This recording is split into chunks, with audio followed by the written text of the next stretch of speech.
This is a takeover.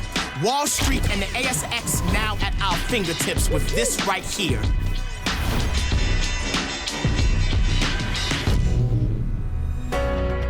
Welcome to Eagle Review, proudly presented by Stake. Download their app or visit hellostake.com today. Such a momentous occasion for the footy club. JK's last crack as an Eagle and a quality turnout by the fans. A season-high 50,000 rocking up for one last viewing, including some past teammates and coaches. How's this one here? 3 Premiership Eagles, all from different decades. JK's stepdad Josh, alongside mum Jenny, who's flipping the coin, gets the result, bamboozling Rory Laird. Or so you'd think, maybe all part of his plan, because he's bagged the first goal of the game. Some loose defending had the Crows streaming into another one just minutes later. Luke Foley's awesome smother just delays the inevitable. Hinge delivers his third goal of the season. Then it's Laird again. In game 200, what is going on? He's kicked multiples just once before. He's now done it in under 4 minutes. The Crows are flying and we're under the pump. Ryan and Cripps, though, combined with some good ball movement. Kennedy cops the ear massage from Butts. Umpire with a great game sense. He blows the whistle. The big fella converts.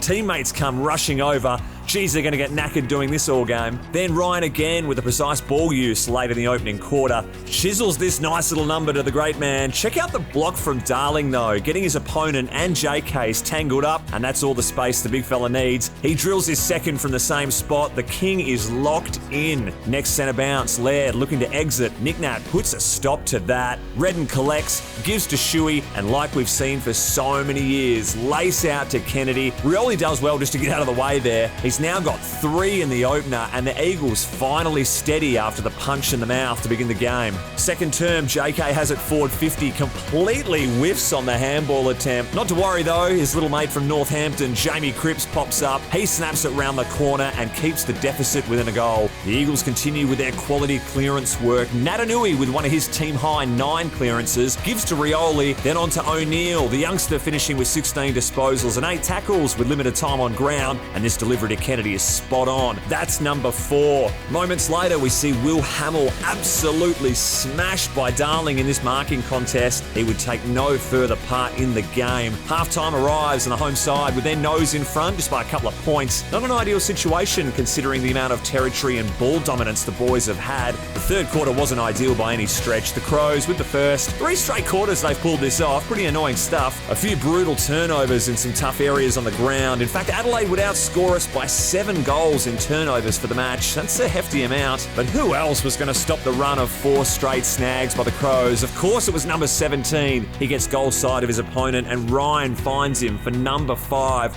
Was setting them up all day flying. Ticking into time on in the third. Margin getting away from us. O'Brien, who had a decent game, wears this one to the head. Jamie Cripps reads it perfectly off the cranium. Ends with Kelly finding the man of the moment for goal number 6. Absolute scenes at Optus Stadium. The fourth quarter, just a real seesawing battle with the pressure at its absolute highest. Fogarty doing his best to completely wreck the hometown party. Then, it's not Ryan by any chance, is it? Looking for his fellow Midwest mate. The blinkers are on. Where is he? Yes, got him. That's number 7.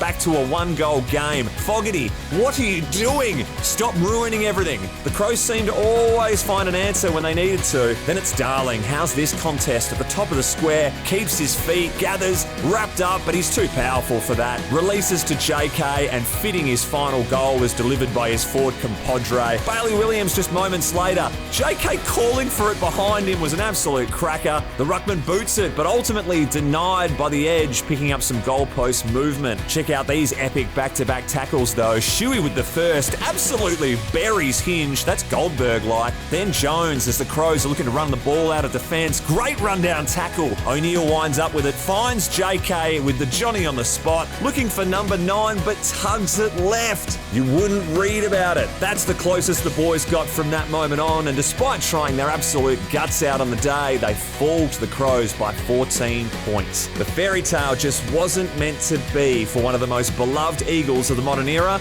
despite his unbelievable performance on the day. Here's Simo post-match. It's probably the most satisfying game we've had, being a loss. Start of the game, we conceded the first 3. We probably tried to squeeze the fish a little bit, is the expression. We just tried to be too hard. Probably the story of our season a little bit. You know, we've been really competitive for patches, but not for 4 quarters. the emotion the boys must have gone through before the game, during the week, during the game. I thought they gave everything. There's been some growth in the last half, but we haven't had any wins, and I think winning's a habit. So we've got to a point today where the game was on the line and we just couldn't get over the line, and we're going to get that feeling back as well. My man. It was one hell of a way to go out for one of the game's greats, finishing with 8 in his last hurrah, the most goals kicked by an individual this season, and the second most goals in a retirement game ever. He finishes on 723. Only 20 people have kicked more than him. Just heartwarming scenes, watching him run out with his 2 daughters, Lottie and Sage, even the head rubbing in the huddle with 2 of the first-year Eagles in Bazzo and Hoff. He'll be sorely missed by all players, coaches and fans. Lost in all the chaos of the week, Rioli notched his 50th game for the footy club. The 57th overall pick in the 2016 draft has managed just 12 games in his return season, and we look forward to many more good ones to come in the blue and gold. Geez, it was a fast start for those Crows. The first 3 goals of the game had us thinking back to the last time these two sides encountered, back in round 12, when Adelaide booted the first 5. In response, though, the Eagles had 17 of the next 20 inside 50s, but just couldn't inflict significant scoreboard damage. West Coast recorded a pressure factor of 215 in the first 2 quarters, which is easily the highest it's posted in a first half game this season. Just look at the inside 50s. The Eagles on top in the first half, 31-18, with the Crows flipping the switch in the second, 31-16 in their favour. And we just can't leave the big guy alone. JK, 20 plus 6-goal hauls, which is the most in the 18-team era. He also becomes the 7th oldest player to kick 8 in a match of all time. Hasn't this bloke been heating up in the second half of the season? TB started to take over in the second term with his aerial dominance, leads the AFL with an average of 4.6 intercepting marks, finishes the day with 7, also keeping Tex Walker to just the solitary goal. Kelly led all ball winners again with 26 disposals, sprinkling in 7 clearances and 6 tackles, while Shuey and Gaff stood up in the midfield when needed, recording 49 touches between them, with 23 of those contested. Remember Ghostbusters? Oh, I remember.